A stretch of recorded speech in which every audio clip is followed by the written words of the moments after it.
Shalom jemaat yang dikasih Tuhan, senang sekali saya Pendeta Rubin Adi Abraham bisa melayani pada hari ini. Hari ini saya akan menyampaikan firman dengan judul Meraih Janji Kemenangan Tuhan. Saudara, kehidupan Kristen itu seringkali diibaratkan seperti perjalanan bangsa Israel keluar dari negeri perbudakan Mesir menuju tanah perjanjian Kanaan. Nah, kota pertama yang mereka bisa rebut ketika ada di Kanaan adalah Yeriko yang berbenteng tebal. Tetapi sebelum mereka masuk ke Yeriko, maka mereka berada di Gilgal, yaitu di seberang Sungai Yordan. Jadi ketika mereka ada di Gilgal, kalau mereka melintasi Sungai Yordan, mereka sudah sampai ke tanah perjanjian dan mereka harus menaklukkan Yeriko. Dan ternyata ada 4 peristiwa yang telah dicatat dalam Alkitab ketika mereka ada di Gilgal. Dan kalau saya pelajari, ini juga menunjukkan 4 kunci untuk kita meraih janji kemenangan dari Tuhan ketika kita menghadapi tantangan-tantangan dalam kehidupan. Bagaimana supaya kita berkemenangan dalam kehidupan ini? Yang pertama, seperti orang Israel kita harus mendirikan batu peringatan. Dalam Yosua 4 ayat 20-24 dikatakan, ke-12 batu yang diambil dari Sungai Yordan itu ditegakkan oleh Yosua di Gilgal dan berkatalah ia kepada orang Israel demikian. Apabila di kemudian hari anak-anakmu bertanya kepada ayahnya, apakah arti batu-batu ini? Maka haruslah kamu beritahukan kepada anak-anakmu begini. Israel telah menyeberangi Sungai Yordan ini di tanah yang kering. Sebab Tuhan Allahmu telah mengeringkan di depan kamu air Sungai Yordan sampai kamu dapat menyeberang seperti yang telah dilakukan Tuhan Allahmu dengan laut Teberau yang telah dikeringkannya di depan kita sampai kita dapat menyeberang. Supaya semua bangsa di bumi tahu bahwa kuat tangan Tuhan dan supaya mereka selalu takut kepada Tuhan Allahmu. Nah saudara sekalian, setelah mereka menyeberangi Sungai Yordan yang tersibak oleh kuasa Tuhan, maka mereka kemudian membangun batu tanda peringatan akan pertolongan Tuhan. Sehingga mereka selalu diingatkan untuk bersyukur kepada Tuhan atas pertolongannya pada hari yang lampau dan mengandalkan Tuhan ketika mereka menghadapi kesulitan-kesulitan yang besar di masa yang akan datang. Ingatlah ini, ada masalah, ada mujizat. Masalahnya kecil, mujizatnya kecil. Tapi kalau masalahnya besar, mujizat Tuhan pun akan besar kita alami dalam kehidupan. Nah saudara, dalam Mazmur 103 ayat 2, Firman berkata, pujilah Tuhan hai jiwaku dan janganlah lupakan segala kebaikannya. Dia yang mengampuni segala kesalahanmu, yang menyembuhkan segala penyakitmu. Dia yang menebus hidupmu dari lubang kubur, yang memahkotai engkau dengan kasih setia dan rahmat. Jadi ketika kita mengalami pertolongan Tuhan pada masa yang lampau, kita harus selalu ingat kebaikan Tuhan, selalu bersyukur, ingat kasih-Nya. Ingat kebaikannya dan anugerahnya atas kita. Ingat selalu kebaikan Tuhan. Ada lagu lain berkata, hitung berkatmu satu-satu. Ingat semua janganlah lupa. Hitunglah berkat Tuhan satu persatu. Jangan hitung masalahmu, penderitaanmu, tapi hitung berkat Tuhan satu persatu. Dan percayalah Tuhan yang telah menolong saudara pada yang lampau, Tuhan juga akan menolong kita pada hari ini. Dan dia juga Allah yang sama yang akan menolong kita pada hari yang akan datang. Lihat hal-hal yang positif dari keadaan negatif yang kita sedang alami. Seperti Matthew Henry, seorang komentator Alkitab. Satu kali pergi ke kota ingin membeli beberapa buku rohani. Waktu dia mau bayar dia kaget dompetnya hilang. Rupanya dicuri orang saudara. Jadi dia batal beli buku tersebut. Dia pulang ke rumah dia berdoa. Dan dia berkata Tuhan saya bersyukur. Walaupun dompet saya hilang. Karena ini baru sekali saya kecopetan belum 2 kali. Yang kedua yang dicopet cuma uang saya. Tapi nyawa saya masih utuh. Dan yang ketiga saya bersyukur. Untung saya yang dicopet bukan saya yang jadi tukang copetnya katanya. Jadi mari kita belajar melihat hal-hal yang baik, kebaikan-kebaikan yang Tuhan berikan dalam kehidupan kita, dalam diri kita. Satu kali ada orang beli jeruk 2 kilo, lalu dia bawa balik ke rumah, begitu dicoba kok asem. Marah dia, dibalikin itu. Dia bilang, kamu bilang manis, ini jeruk 2 kilo asem semuanya. Yang jualan santai bilang, ya bapak cuma 2 kilo asem kok marah. Saya beli 2 karung tuh pak. 2 karungnya itu asam semuanya. Saya tidak marah katanya. Saudara, karena itu mari belajar melihat kebaikan-kebaikan hal-hal positif dalam hidup ini. Tetapi batu peringatan itu juga merupakan sarana kesaksian. Karena orang-orang Israel bisa ngomong kepada anak cucunya, dulu Tuhan telah membelah laut Teberau, dia juga membelah sungai Yordan. Jadi kamu ingat ya, kamu punya Tuhan yang luar biasa. Nah saudara, kalau dulu yang dibangun itu batu peringatan, sekarang yang harus menjadi batu kesaksian kepada orang lain adalah kita. Karena dalam 1 Petrus 2 ayat 5 dikatakan, dan biarlah kamu juga dipergunakan sebagai batu hidup untuk pembangunan suatu rumah rohani bagi suatu imamat kudus untuk mempersembahkan persembahan rohani yang karena Yesus Kristus berkenan kepada Allah. Saudara-saudara, kita harus menjadi saksi yang menguatkan orang lain, meneguhkan orang-orang yang ada di sekitar kita, dan ketika kita memberi kesaksian sebetulnya iman kita sendiri diteguhkan. Karena Wahyu 12 ayat 11 berkata, dan mereka mengalahkan dia oleh darah anak domba dan oleh perkataan kesaksian mereka. Karena mereka tidak mengasihi nyawa mereka sampai ke dalam maut. Jadi kalau kita bersaksi, orang diberkati, kita sendiri dikuatkan. Dan tujuan kesaksian tentu bukan untuk kesombongan diri, tetapi untuk memuliakan nama Tuhan semata-mata. Saudara, dirikanlah stone of remembrance, batu peringatan akan kebaikan Tuhan. Sehingga ketika engkau mengalami masalah hari ini, engkau percaya Tuhan pernah menolong saya dulu. Saya yakin masalah ini pun saya akan disertai oleh Tuhan dan saya akan mendapatkan kemenangan. Haleluya. Yang kedua, di Gilgal mereka melakukan penyunatan. Yosua 5 ayat yang kedua berkata demikian. Pada waktu itu berfirmanlah Tuhan kepada Yosua, buatlah pisau dari batu dan sunatlah lagi orang Israel itu untuk kedua kalinya. Ayat 5, sebab semua orang yang keluar dari Mesir itu telah bersunat. Tetapi semua orang yang lahir di padang gurun dalam perjalanan sejak keluar dari Mesir belum disunat.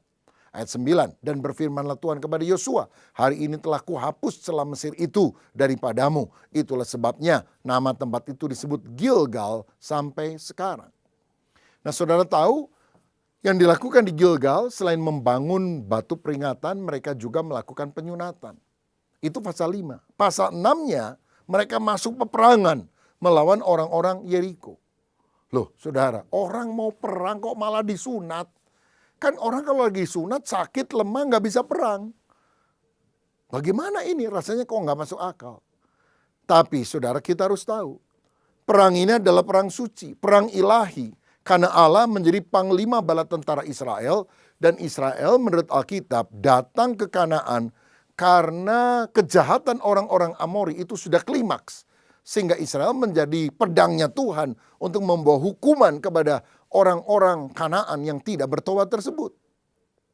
Dan karena ini adalah perang suci atas nama Tuhan, mereka harus hidup benar, harus hidup kudus. Kalau mau menang mereka harus disunat. Karena disunat artinya membuang bagian kotor dari kehidupan mereka. Supaya mereka berkenan kepada Allah, karena sunat adalah tanda perjanjian bahwa mereka adalah umat Allah. Nah tentu dalam masa perjanjian baru kita tidak perlu disunat secara lahiriah. Karena dalam Kolose 2 ayat 11 dikatakan, dalam Kristus kamu telah disunat. Bukan dengan sunat yang dilakukan oleh manusia, tetapi dengan sunat Kristus yang terdiri dari penanggalan akan tubuh yang berdosa. Jadi di dalam Kristus yang dilakukan adalah sunat hati, sunat rohani, bukan sunat jasmani.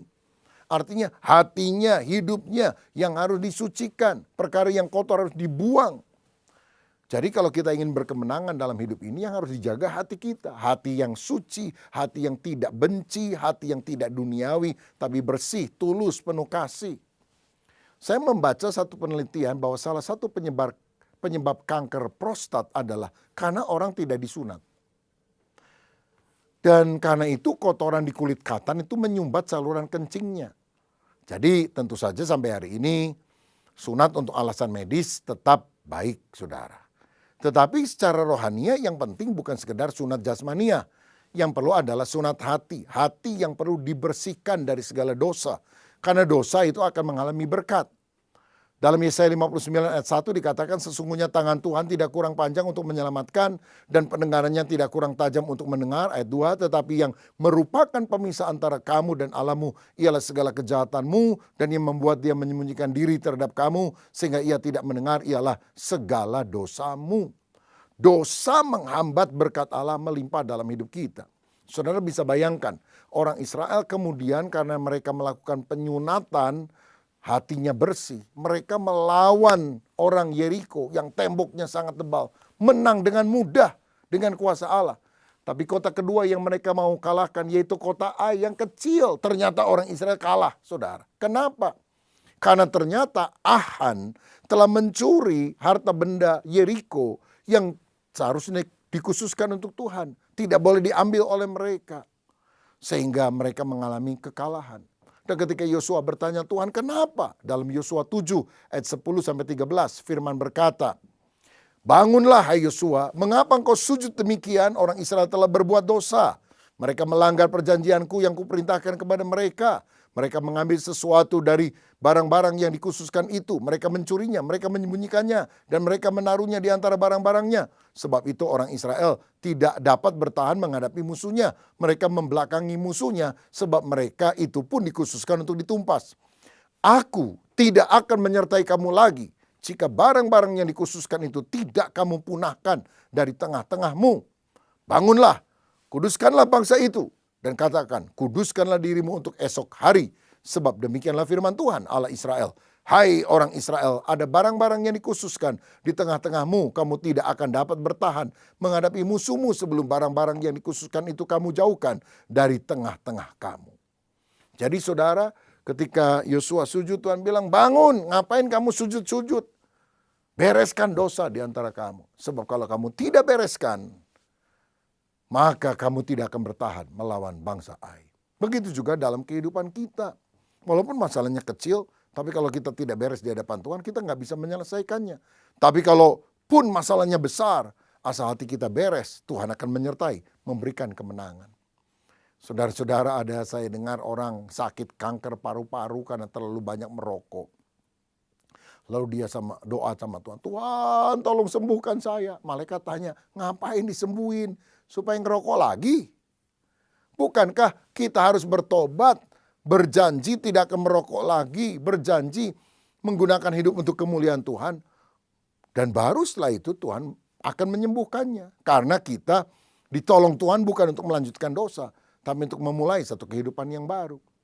Ada suami yang kabur karena istrinya cerewet luar biasa, mendominasi, sangat mengontrol suaminya. Lalu istrinya doa, Tuhan tolong balikin suamiku. Dan malaikat juga tanya, lah ngapain suamimu dibalikin? Untuk dicereweti lagi? Bukankah istrinya yang harus bertobat? Menjadi wanita yang tunduk kepada suami. Baru kemudian mengembalikan suami ke rumah itu adalah hal yang gampang. Jadi bereskan dulu hidup kita. Ada orang yang nganggur, nggak punya kerjaan. Karena apa? Udah beberapa kali kerja di tempat yang berbeda-beda, bertengkar terus sama bosnya. Karena anggap dirinya lebih benar daripada bosnya. Lah orang semacam ini kan mesti bertobat dulu saudara. Baru kemudian dia mendapatkan pekerjaan dan dia awet di sana. Sebab kalau tidak percuma. Tuhan segera mengabulkan tapi karakternya tidak dirubah. Jadi kalau kita ingin berkemenangan, maka kita harus membereskan hati di hadapan Tuhan. Yang ketiga sekarang. Yang dilakukan orang Israel di Gilgal adalah merayakan Paskah. Yosua 5 ayat 10 berkata, sementara berkemah di Gilgal, orang Israel itu merayakan Paskah pada hari yang ke-14 bulan itu pada waktu petang di dataran Yeriko. Jadi mereka merayakan Paskah. Bahasa Ibraninya Pesah, tupas, melampaui, melintasi. Karena ini mengingatkan peristiwa malaikat maut pernah melewati rumah orang-orang Israel yang ada tanda darah di ambang pintu rumah mereka. Sedangkan yang tidak ada tanda darah, yaitu rumah orang-orang Mesir, anak sulungnya mati, saudara-saudara. Nah, dalam perjanjian baru, Paskah mengingatkan karya Yesus Kristus, anak domba Allah yang telah mati, mengangkut dosa manusia, namun dia bangkit bagi kita dan memberikan keselamatan bagi orang yang percaya. Pada waktu Yesus mati, tirai atau tabir bait Allah terbelah dua. Berarti Yesus membuka jalan langsung antara kita dengan Allah melalui iman. Ibrani 10 ayat 19 sampai 20 berkata, jadi saudara-saudara, oleh darah Yesus kita sekarang penuh keberanian dapat masuk ke dalam tempat kudus. Karena ia telah membuka jalan yang baru dan yang hidup bagi kita melalui tabir, yaitu dirinya sendiri.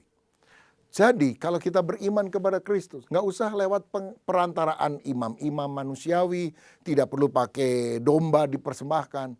Darah Yesus yang membuat kita bisa masuk ke hadirat Allah yang kudus.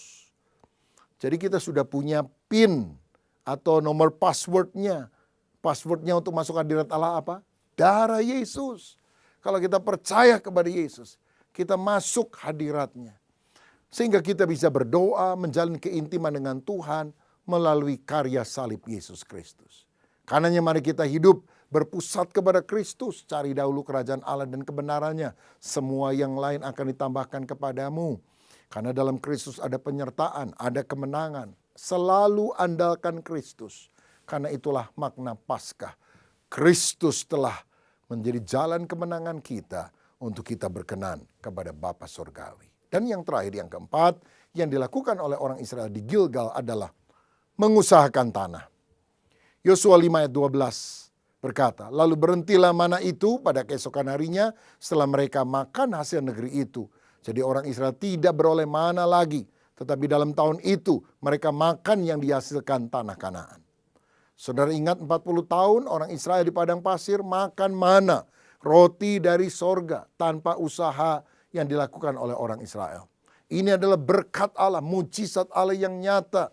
Dan mereka harus mengambil mana itu pada waktu pagi, nggak bisa siang. Karena kalau siang sudah hilang itu mana, saudara. Berarti Tuhan mengajar umatnya untuk hidup rajin, bangun pagi, cari berkat Tuhan. Sehingga Tuhan melimpahi dengan anugerahnya. Tetapi setelah mereka masuk ke Kanaan, khususnya di Gilgal dan selanjutnya, mana berhenti. Mereka tidak dapat lagi roti gratisan dari sorga. Jadi untuk makan bagaimana? Mereka harus bekerja keras, membajak tanah, menabur, menunggu hasil taburan mereka sekian bulan dengan sabar, lalu kemudian baru mereka menuai. Semuanya ini membutuhkan ketekunan untuk mengusahakan tanah itu. Saudara kadang lihat ya, ada orang Kristen yang baru bertobat, doa langsung dijawab sama Tuhan. Oh kok enak bener ya, tapi udah jadi pengikut Kristus yang lama, kok doa lama bener dikabulkan oleh Tuhan. Karena apa? Tuhan mengajarkan harus tekun, harus setia. Harus melakukan bagian kita. Tapi percayalah walaupun kita tidak melihat mujizat, kalau kita beriman, ketekunan akan membuahkan hasil. Saya pernah mendengar ada seorang bernama Colonel Sanders mencoba bermacam-macam usaha selalu gagal. Dan ketika usianya 67 tahun dia menemukan sebuah resep untuk ayam goreng namanya Kentucky Fried Chicken. Setelah itu dia menjadi sukses luar biasa. Bukan waktu usia 17 tahun, tapi setelah tua 67 tahun, sudah lansia, lanjut usia. Tapi orang yang tekun. Pada waktunya mereka akan berhasil. Jadi bagaimana supaya kita bisa memperoleh kemenangan yang berasal dari Tuhan? Pertama, kita harus mendirikan batu peringatan. Artinya selalu ingat kebaikan Tuhan pada masa yang lampau dan yakin penyertaan Tuhan pada masa kini. Yang kedua, di Gilgal mereka juga melakukan penyunatan. Artinya hati dan hidup harus bersih supaya kita berkemenangan di dalam Tuhan. Yang ketiga, di Gilgal mereka juga merayakan Paskah. Itu berarti bagi kita harus hidup berfokus kepada Kristus yang telah rela mati dan bangkit untuk kita. Kalau kita mengutamakan Tuhan, semua hal yang lain Tuhan akan berikan kepada kita. Dan yang keempat, di Gilgal kita harus mengusahakan tanah. Artinya apa? Harus bertekun melakukan bagian kita sampai kemenangan dan keberhasilan itu menjadi bagian kita semuanya. Haleluya. Saya mau berdoa untuk saudara, untuk Tuhan memberikan kemenangan. Bapa Surgawi, terima kasih untuk kemenangan demi kemenangan yang Tuhan sudah siapkan bagi kami. Untuk itu mari ya Tuhan tolong kami supaya kami melekat kepada Tuhan. Menjaga hati berkenan kepada Kristus. mengutamakan Engkau di atas segala-galanya, bertekun ulet di dalam segala hal, maka pada waktunya berkat itu akan kami terima. Terima kasih Tuhan, berkat-Mu atas jemaat-Mu dalam nama Tuhan Yesus. Haleluya. Amin. Tuhan Yesus memberkati.